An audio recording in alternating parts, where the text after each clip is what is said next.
Hey everyone, so as you know, I'm summarizing the Purification of the Heart book, and we're talking about different diseases of the heart. When I came across the love of the world as a disease, I felt a little bit uncomfortable. I'd like to enjoy life. I like to travel, I like to have a good meal, I like to go out with friends, I like sports, beach. So I thought I'll do a little bit more research outside of the book just to get what is the Muslim point of view about the love of the world and why do we think it's a disease of the heart. What I found out is that Islam urges us to give everything as much as it deserves. We should be moderate and have a balanced life. So I kept coming across the term being balanced in Islam and being moderate and finding the middle path. So what is the middle path? I found an interesting way to define it, which is the good traits are always in the middle. So a good trait such as being courageous is in the middle of between two poles. One pole is being reckless and the other pole is being a coward. And courage comes in between. Or, for example, being generous. Generous is a good trait. So one side is overspending and reckless again, and on the other side is being so stingy. So that's the middle path. One scholar put it in a very nice way, from my point of view, which is he said in Islam, we should love life. We should love this life, and we should love the afterlife. This is life. If you love only this life or only the afterlife, this love is incomplete.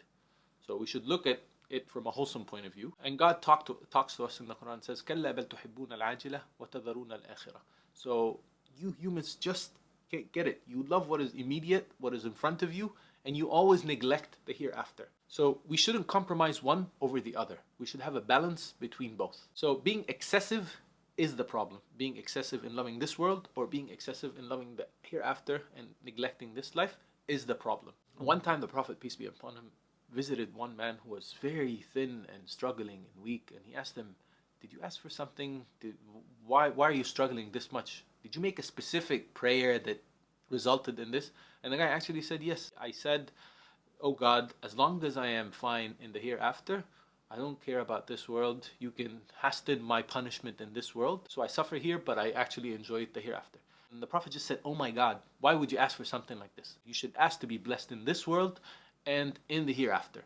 And he said, you should say and repeat this dua, which is Allahumma atina fi dunya hasana wa fil akhirati hasana wa qina adhab an-nar. So, which translate to God bless us in this world and bless us in the hereafter and protect us from the hellfire. And Muslims say it all over the world. When you're in Mecca, when you're going around the Kaaba, this is one of the main things we always say. So the idea is to strive to find the balance. We should not be excessive in being religious, and we should not be excessive in being overwhelmed by this world and neglect everything else. One of the companions one time went to the Prophet and he said, you know what, I fast every day and I stand in prayers all night. And the Prophet said, please do not do that. You should fast some days and you should rest some days, break your fast.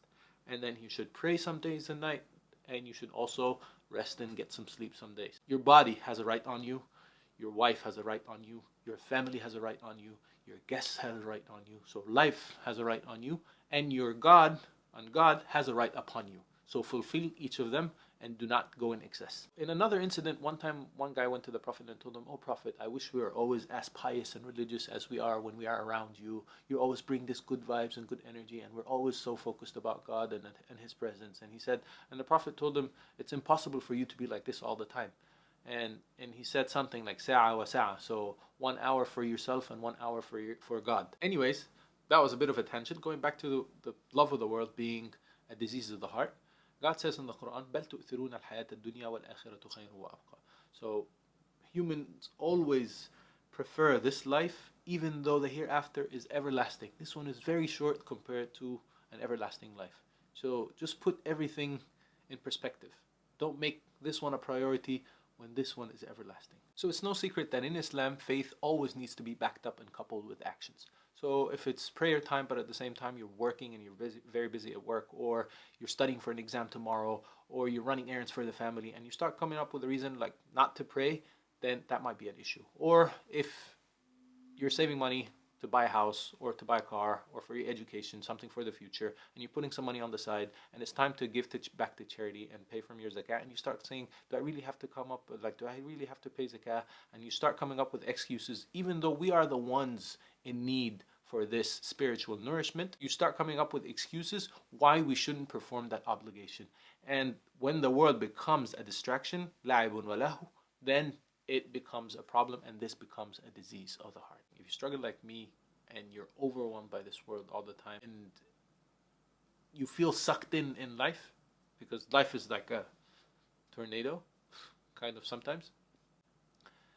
What I found that helps me the most is disconnecting. Disconnect from everybody, sit on your own, and meditate. Meditate for 1 or 2 minutes. That's all. It's not like meditation it sounds cool these days, and a lot of yoga people do a lot of meditation, but it's been in Islam for the last 2,000 years. So meditation is key. If we can't stop the bad habits, balance them out with something good. Every time you do one bad deed, make sure you wipe it real quick with a better deed, just so that the balance is always clean and you always have something good on your plate. One nice verse before I wrap up, which is يا أيها الذين آمنوا ما لكم إذا قيل لكم انفروا في سبيل الله إذ ثاقلتم إلى الأرض. So, O you who believe, why is it when God gives you the opportunity or calls you and opens up a window for you to do something good, you weigh yourself down to this world? So as if this world is down and heaven is up, but we choose to pull and weigh ourselves down, and we're more comfortable with this world. And then God just comments about this and saying, but what is the enjoyment of this world compared to the hereafter? But very little. Do you really just like think this world is sufficient enough for you? That's it? You think that's satisfactory enough? I'm going to end up with one last dua that I found very helpful and relative to this topic, which is Allahumma la taj'al ad-dunya akbara hammina wa la mablagha ilmina. God, please, please, please do not make this world our priority, and do not limit our knowledge by this world, because this world is limited to a sense. I hope you benefit from this video, and see you in the next video. Salam.